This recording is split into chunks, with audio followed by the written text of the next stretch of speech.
So I just came across this Ben Franklin quote. It kind of struck me. Life's tragedy is that we get old too soon and wise too late. Why is it? Man, it's just like we work so hard to gain all this knowledge. And then when we look back at what we're doing is it's the same thing. We just got to do it. It's not knowing stuff, it's doing it. That's really, I think, what's wise for me. People tell me I look good for 80, so I don't know how to take that. Hey, a few tips and tricks and sales ideas from this week. Just a reminder, direct ship is a great option. So if you're not promoting that with your stylist and salon owners, that's something you might want to look into. Don was saying he was getting a lot of good traction with that and some sales. So whether it's through social media or a blast email, you might consider doing direct ship. Secondly, you might post it on Instagram or something like that and just ask the question, are your clients washing their hair? So again, get it out there. And remember, just once is probably not going to do it. You want to consistently remind them. Pick a day or a time, maybe once a week, and let them know success stories. Dawn mentioned that one stylist, had an order for $500, and all these orders were really adding up. Next is, how you doing on your social media? What are you doing to be out there and staying on people's radar? Right now, a lot of brands and DSCs are not around. So it's really important to stay on people's radar. The second thing is to have your salons share on their social media their safety protocols, their sanitization protocols. A lot of people are still probably hesitant about getting in. So it's important that they continually remind their clients what they do to keep them safe. Again, maybe that once a week type of cadence. And again, it keeps them on that client's radar.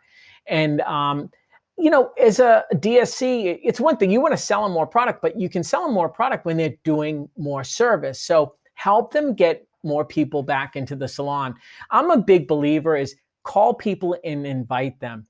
Have them start with one. Maybe when you're with them, hey, who's one client who hasn't been in that you think would be open to coming in? Why don't you give them a call right now? Leave them a voicemail. Say, hey, I'm calling my VIP clients and would love to have you back in. I have some times and I want to prioritize you.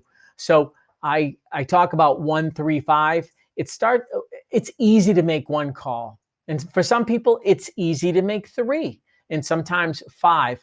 But when we can start with those smaller bite-sized people, we're more likely to get into action. The other thing I would coach you to do to help your salon owners and stylists is don't say, hey, call 5 people. Say, hey, who are 3 clients right now you can think of that you'd be open to calling? They're good friends with these people. Who are 3? Sally, Susie, and Sam. Call up those 3. Now that they put the name in their head, they're more likely to pick up the phone and call them. And you might even try to help coach them through that. I think personal introductions and personal invitations can be way more powerful than blast emails, etc.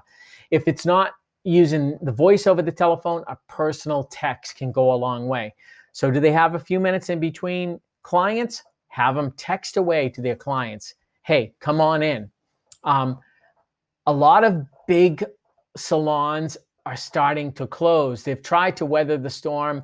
It's just been too difficult. So we've heard several examples, Ray, Gigi, and others, Julie, where these big salons have closed because they can't go under the radar. They can't put paper up on their windows. They just can't do that. And so some of the owners of these salons are choosing to basically close down and come back in a smaller way, if you will, downsizing. So even if they are going away, the stylist and the owner are probably going somewhere.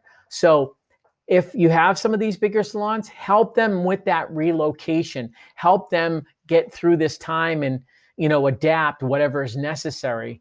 And it's not, again, about selling them stuff in there. It's about helping them, move forward in this whole kind of COVID reality that we're in right now.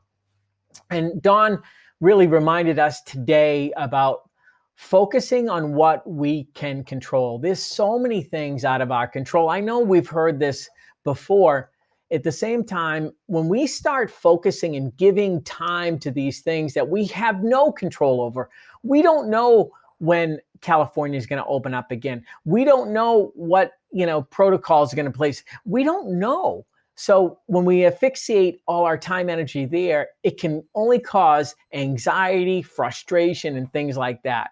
I told you guys, I went cold turkey about 3-4 months ago on news, and I can't tell you, it's been life changing. My advice, or Dawn's advice, I should say, just look at what you can control. Is this salon closed? Okay, you can't control opening them up. Focus on someone who is there. Focus on what you can do. You put that energy there, you're going to have even more progress. You guys are the top of the pack. You guys are doing what it takes to be successful. So these are just a few tips.